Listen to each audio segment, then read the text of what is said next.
Hayamna Yesu meali mehina be muena ke tibaha. Au hanona hanopakayana. Hauha au muri ue keka hauna hanona wapura ona ai keka. Wena ia hanona mauri yana ke aina. Abine yana teona laninai. Parisi hauke ya na te hina be aihona. Oiki pompo muno hinana. Emu pou hanona ai evero.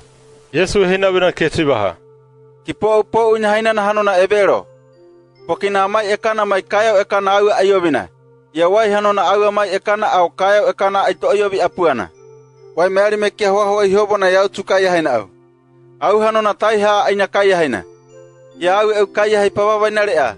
Eu abi hanona evero. Pokina au hanona kupaya au haai. Hama au huna au hauna abo mohere uai. Emira hubu auna abo monyaere ai hona. Meali maru kia abi ke hamona hanona abi tohana. Au hau ki po unya hainana mai hama au huna au hauna abo mo po unya hainana. Pa ia te waka ina te tibaha. Hamamu hanona ai e. Yesu abi e tibaha. Wai ai cho yobina abuane hama au abo mo ai cho yobina. Wai au pato yobina urani nei hama au abo mo pato yobina. Yesu malia robe anai. Baibeni moni nei horotina ekanai. Abi nei ke ba ayobi aina kia. Wai ana hauha ya ai bilina pokina. Ya na lani aini taibahana. Yesu he amuna ye hina bena ke tibaha. Au hanona nyaka akaumana. Ya wai hanona au kato tabuna au ya emiki au nai kato ari. Au kaya ekana katoa hanona ai ke tainimi.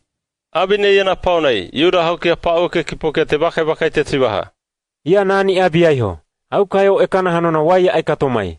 Wai ana hanona ya kipona kia hau alina ao. Yesu hina bena ke tibaha. Wai hanona ba ai tomai au hanona ubia ya mai. Wai haumi hanona hanopakane yana euna. Au hau hanona hanopakane yana euna haai. Au aba hina benemi. Emiki au nai kato ari. Wai na au miaho banai hau ai kato ai kakaumana aurani nei wai hanona emiki au nai kato ari. Ia te bakai te tibaha. Ba oi hanona tai. Yesu ke abi ba muene tibaha. Au tai hanona aba hinabe benemi uai nei emai mo bariu. Wai pau me yau abi bo ona pahinana abo mo pumarari na pabaho wai nimi. Ia huna au hauna hanona tohana.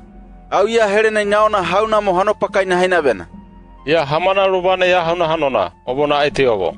Wabona Yesu ye hina bena ke tibaha. Au meali mana hauna katoti uteana aurani nei aba kato yobina au hanona keriso. Abo mo au kipo utabaha ai nababa nei ya hama au ba yobina au hau kia mo nyahaina na kia. Abo mo huna au hauna hanona ni aba na au. Ia au ai nihabu abaya na au. Pokina yena no te kakerani koine nababa na kia. Abi nei ke hina na ke hanona meali mapo ona ia te aika kaumana.